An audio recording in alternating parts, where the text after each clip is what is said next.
అని గర్వంగా పలికాడు.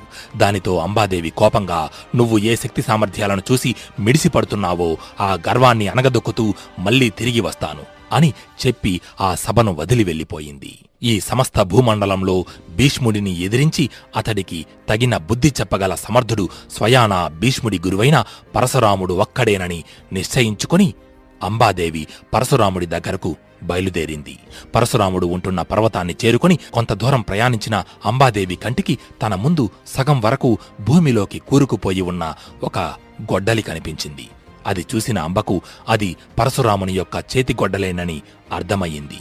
అయితే పరశురాముడు కూడా ఇక్కడే దగ్గరలో ఎక్కడో ఉన్నాడని అనుకుని ఆ గొడ్డలి దాటి ముందుకు అడుగు వెయ్యబోతుంటే తనకు ఒక్కసారిగా షాక్ తగిలినట్టు అనిపించింది. ఎంత ప్రయత్నించినా ఆ గొడ్డలిని దాటి ముందుకు వెళ్ళలేకపోతుంది. అయితే ఈసారి అంబ కనులు మూసుకొని పరశురాముణ్ణి ప్రార్థించడం మొదలుపెట్టింది.